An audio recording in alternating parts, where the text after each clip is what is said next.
कृष्णाय वासुदेवाय हरये परमात्मने प्रणतः क्लेशनाशाय गोविंदाय नमो नमः। श्रीमद् भगवद गीता के पहले अध्याय का महात्म्य। श्री पार्वती जी ने कहा, भगवान आप सब तत्वों के ज्ञाता हैं। आपकी कृपा से मुझे श्री विष्णु संबंधी नाना प्रकार के धर्म सुनने को मिले जो समस्त लोकों का उद्धार करने वाले हैं। हे देवेश, अब मैं गीता का महात्म्य सुनना चाहती हूँ, जिसका श्रवण करने से श्री हरि में भक्ति बढ़ती है। श्री महादेव जी बोले, जिनका श्री विग्रह अलसी के फूल की भांति श्याम वर्ण का है, पक्षीराज गरुण ही जिनके वाहन है, जो अपनी महिमा से कभी च्युत नहीं होते तथा शेष नाग की शैया पर शयन करते हैं, उन भगवान महाविष्णु की हम उपासना करते हैं। एक समय की बात है, मूर दैत्य के नाशक भगवान विष्णु शेष नाग के रमणीय आसन पर सुखपूर्वक विराजमान थे। उस समय समस्त लोगों को आनंद देने वाली भगवती लक्ष्मी ने आदरपूर्वक प्रश्न किया। श्री लक्ष्मी जी ने पूछा, भगवान आप संपूर्ण जगत का पालन करते हुए भी अपने ऐश्वर्य के प्रति उदासीन से होकर इस क्षीर सागर में नींद ले रहे हैं, इसका क्या कारण? श्री भगवान बोले, सुमुखी मैं नींद नहीं लेता हूँ, अपितु तत्व का अनुसरण करने वाली अंतर्दृष्टि के द्वारा अपने ही माहेश्वर तेज का साक्षात्कार कर रहा हूँ।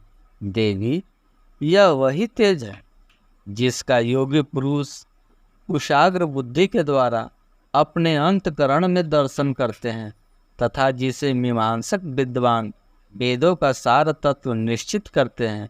वह माहेश्वर तेज एक अजर प्रकाश स्वरूप आत्मरूप रोग शोक से रहित अखंड आनंद का पुंज निष्पादन तथा द्वैत रहित है। इस जगत का जीवन उसी का दिन है, मैं उसी का अनुभव करता हूँ। हे देवेश्वरी, यही कारण है कि मैं तुम्हें नींद सा लेता हुआ प्रतीत हो रहा हूँ। श्री लक्ष्मी जी ने कहा, ऋषिकेश आप ही योगी पुरुषों के ध्येय हैं। आपके अतिरिक्त भी कोई ध्यान करने योग्य तत्व है? यह जानकर मुझे बड़ा कौतूहल हो रहा है। इस चराचर जगत की सृष्टि और संहार करने वाले आप ही हैं। आप सर्व समर्थ हैं। इस प्रकार की स्थिति में होकर भी यदि आप उस परम तत्व से भिन्न हैं तो मुझे उसका बोध कराइए। श्री भगवान बोले, प्रिय, आत्मा का स्वरूप दैत और अद्वैत से पृथक भाव और अभाव से मुक्त तथा आदि और अंत से रहित है। शुद्ध ज्ञान के प्रकाश से उपलब्ध होने वाला तथा परमानंद रूप होने के कारण एकमात्र सुंदर है। वही मेरा ऐश्वर्य रूप है। आत्मा का एकत्व ही सबके द्वारा जानने योग्य है। गीता शास्त्र में इसी का प्रतिपादन हुआ है। अमित तेजस्वी भगवान विष्णु के ये वचन सुनकर लक्ष्मी देवी ने शंका उपस्थित करते हुए कहा, भगवान यदि आपका स्वरूप परमानंदमय और मन वाणी के पहुँच के बाहर है तो गीता कैसे उसका बोध कराती है? मेरे इस संदेह का आप निवारण कीजिए। श्री विष्णु भगवान बोले, हे सुंदरी सुनो, मैं गीता में अपनी स्थिति का वर्णन कराता हूँ। 5 क्रम 5 अध्यायों को तुम मुख जानो, 10 अध्यायों को 10 भुजाएं समझो और 1 अध्याय को उदर और 2 अध्याय को दोनों चरण कमल जानो। इस प्रकार ये 18 अध्यायों की वांग्मय ईश्वरीय मूर्ति ही समझनी चाहिए। यह ज्ञान मात्र से ही महान पातकों का नाश कराने वाली है। जो उत्तम बुद्धि वाला पुरुष गीता के 1 या आधे अध्याय का अथवा 1 आधे या चौथाई श्लोक का भी प्रतिदिन अभ्यास करता है, वह सुशर्मा के समान मुक्त हो जाता है। श्री लक्ष्मी जी ने पूछा, देवी सुशर्मा कौन था, किस जाति का था और किस कारण से उसकी मुक्ति हुई? श्री भगवान बोले, प्रिय, सुशर्मा बड़ी खोटी बुद्धि का मनुष्य था। पापियों का था वह शिरोमणि ही था। उसका जन्म वैदिक ज्ञान से शून्य एक क्रूरता पूर्ण कर्म करने वाले ब्राह्मण के कुल में हुआ था। वह न ध्यान करता था, न जप, न होम करता था, न अतिथियों का सत्कार। वह लंपट होने के कारण सदा विषयों के सेवन में ही आसक्त रहता था। हल जोतता और पत्ते बेचकर जीविका चलाता था। उसे मदिरा पीने का व्यसन था तथा वह मांस भी खाया करता था। इस प्रकार उसने अपने जीवन का दीर्घकाल व्यतीत कर दिया। एक दिन मूढ़ बुद्धि सुशर्मा पत्ते लाने के लिए किसी ऋषि के वाटिका में घूम रहा था। इसी बीच काल रूपधारी काले सांप ने उसे डस लिया। सुशर्मा की मृत्यु हो गई।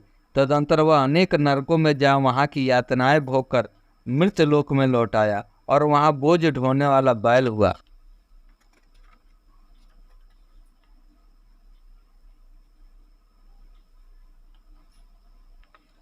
उस समय किसी पंगु ने अपने जीवन को आराम से व्यतीत करने के लिए उस बैल को खरीद लिया। बैल ने अपनी पीठ पर पंगु का भार ढोते ढोते बड़े कष्ट से 7-8 बरस बिताए। एक दिन पंगु ने किसी ऊंचे स्थान पर बहुत देर तक बड़ी तेजी से उस बैल को घुमाया। इससे वह थककर बड़े वेग से पृथ्वी पर गिरा और मूर्छित हो गया। उस समय वहां कौतूहल बस आकृष्ट हो बहुत से लोग एकत्रित हो गए। उस जन समुदाय में किसी पुण्यात्मा व्यक्ति ने उस बैल का कल्याण करने के लिए उसे अपना पुण्य दान किया।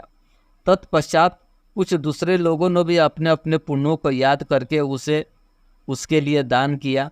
उस भीड़ में एक वेश्या भी खड़ी थी। उसे अपने पुण्य का पता तो था नहीं, तो भी उसने लोगों को देखा देखी उस बैल के लिए कुछ त्याग किया। तदंतर यमराज के दूत उस मरे हुए प्राणी को पहले यमपुरी में ले गए। वहाँ वह विचार कर कि यह वेश्या के दिए हुए पुण्य से पुण्यवान हो गया है, उसे छोड़ दिया गया। फिर वह भूलोक में आकर उत्तम कुल और शील वाले ब्राह्मण के घर में उत्पन्न हुआ। उस समय भी उसे अपने पूर्व जन्म की बातों का स्मरण बना रहा। बहुत दिनों के बाद अपने अज्ञान को दूर करने वाले कल्याण का तत्व का जिज्ञासु होकर वह उस वेश्या के पास गया और उसके दान की बात बतलाते हुए उससे पूछा कि तुमने कौन सा पुण्य दान किया था। वेश्या ने उत्तर दिया, वह पिंजरे में बैठा हुआ तोता प्रतिदिन कुछ पढ़ता है, उससे मेरा अंतकरण पवित्र हो गया। उसी का पुण्य मैंने तुम्हारे लिए दान किया था। इसके बाद उन दोनों ने तोते से पूछा। तब उस तोते ने अपने पूर्व जन्म का स्मरण करके प्राचीन इतिहास कहना आरंभ किया। सुख बोला, पूर्व जन्म में मैं विद्वान होकर भी विद्वता के अभिमान से मोहित रहता था।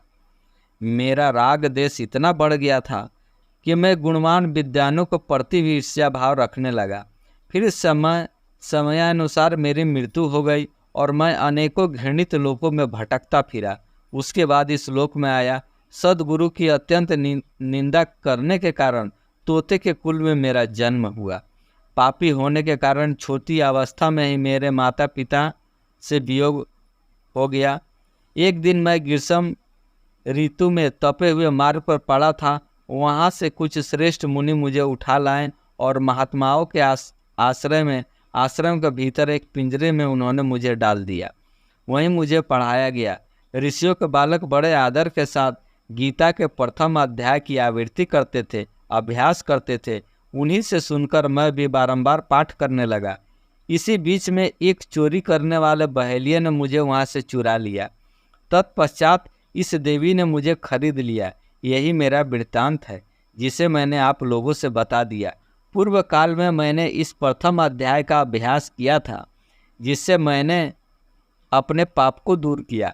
फिर उसी से इस वेश्या का भी अंतकरण शुद्ध हुआ है और उसी के पुण्य से ये द्विज श्रेष्ठ भी सुशर्मा भी पाप मुक्त हुए हैं। इस प्रकार परस्पर वार्तालाप और गीता के प्रथम अध्याय के महात्म्य की प्रशंसा करके वे तीनों निरंतर अपने अपने घर पर गीता का अभ्यास करने लगे। फिर ज्ञान प्राप्त करके वे मुक्त हो गए। इसलिए जो गीता के प्रथम अध्याय को पढ़ता, सुनता तथा अभ्यास करता है, उसे इस भवसागर को पार करने में कोई कठिनाई नहीं होती है। इसलिए मेरे भाई और बहनों, श्रीमद् भगवत गीता का पाठ नित्य किया करें। जय जय श्री राधे, जय जय श्री राधे, जय जय श्री राधे।